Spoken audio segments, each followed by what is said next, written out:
It's Moto Monday. Welcome back, everyone.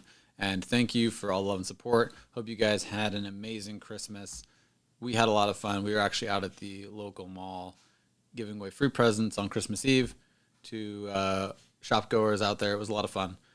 Had a lot of really met a lot of cool people, got a lot of cool hugs. So, with that said, let's dive into some of the news that's been coming out over the last few days since last Moto Monday.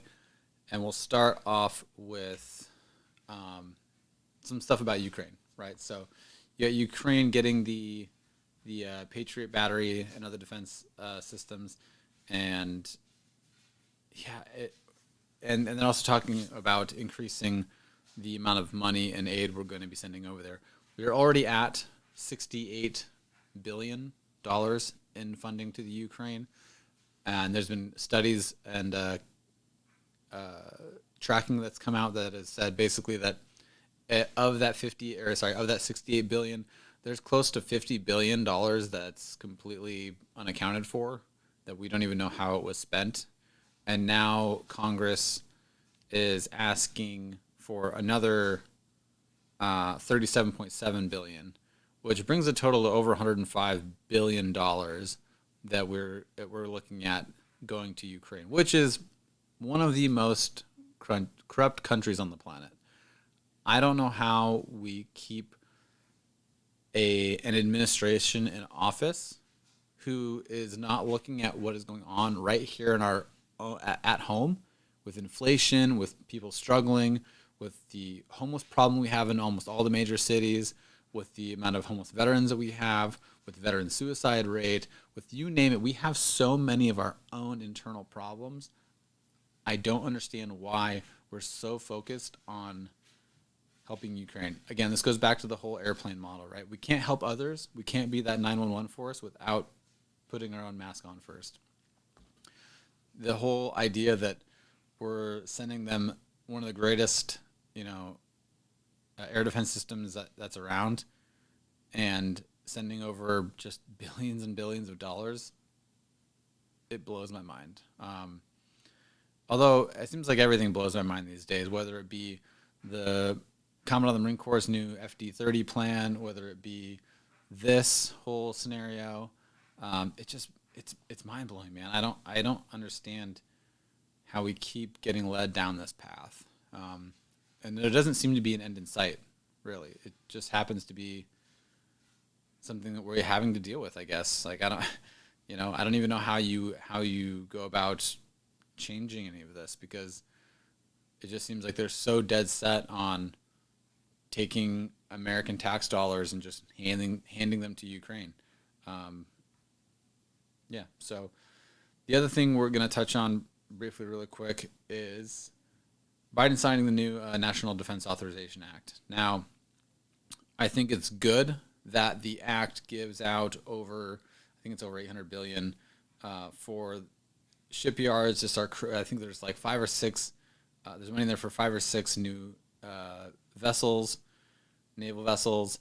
There's money for more Ospreys. There's a lot. There's some good things in the bill. We do need to plus up the size of our military. But what's funny is like that plus up in size really doesn't fit with, some of the other FT-30 plans we're seeing from the military. It's like this is an expansion of the military, but like the rest of the military is shrinking, right?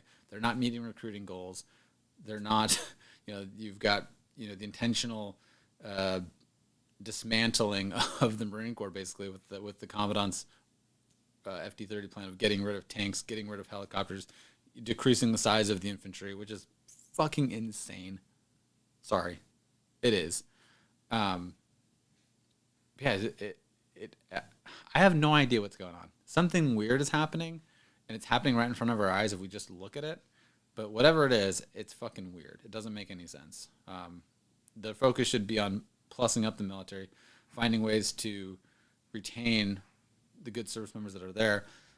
That's part of this plan, right? There was a pretty like the largest increase in a long time for the military pay, which is probably why they're looking at retention and hoping that helps fix it. If we pay them a little bit more, maybe they'll stay. You got to change a lot more than that. Maybe living conditions, other things. But the biggest thing I think that came out of this, the signing of this, was they actually repealed the COVID-19 vaccination requirements, which is, you know, while I appreciate that they finally went and did that, what about the over 8,000 service members that were released from the military for not taking it, for not taking an experimental drug that is causing problems for people now, especially young, healthy adult males? What's going to happen? And then they're talking about how they were trying to put together some process where they could reinstate those members that wanted to come back in. But why the fuck would they want to come back in? You know, like what, for an increase in pay? Like, even the increase in pay, even though it was the largest one that they've seen, it still isn't enough. Like, it still is not anywhere. They're still not getting paid anywhere near what they should be getting paid, right? It's not even close. So, like, especially when you look at other, like, GS jobs, like other government jobs or federal jobs or even like state government jobs, like, they all still make way more than people in the military, you know? So I don't really know, again, how this all comes together. And I don't know how they're gonna handle those 8,000 troops. I mean, I would imagine that most of them aren't going to come back. I'm sure there will be some that want to come back. But, you know, like, what happens with the next, you know, pandemic that happens? You know, and there's going to be another experimental shot that comes out. You know, the experimental shot, like, the whole process just ended, I think, or it was supposed to end just not that long ago. So, you know, where does that leave the military? You know, they say that like 96 or 97% of the military is vaccinated. But, you know, again, not that I'm for or against vaccines. I'm just saying there has to be a solid plan in place, and you got to stick to your guns. Like, if you're going to tell people that this is mandatory and you're going to do it, if you're going to be in, then I feel like you got to stick to that, because I feel like they're all over the fucking place. And maybe they made a mistake. Maybe they're realizing, like, this wasn't a good idea, which they should just say that. You know what I mean? Like, hey, we made a mistake. It's okay to make mistakes, right? We're all human. But if we can't own those mistakes, if we could just, like, brush over it, like, it doesn't help anybody. And it's not going to instill any confidence in your subordinates or the people that you're supposed to be leading if you can't own those mistakes. You know what I mean? So if Biden came out and said, oh, like, hey, you know what? This was a bad idea. Having these mandates were a bad idea. That might actually garner him some respect. But just like brushing off and be like, oh, yeah, we're just going to repeal this now. Even though we ended guys and girls who were in the military, their careers, mind you. There were service members that had like 18 years in, right, with a couple years to go before retirement, who were booted out of the military for a COVID vaccine mandate that was in place, that is now being repealed. You see what I'm saying? Like,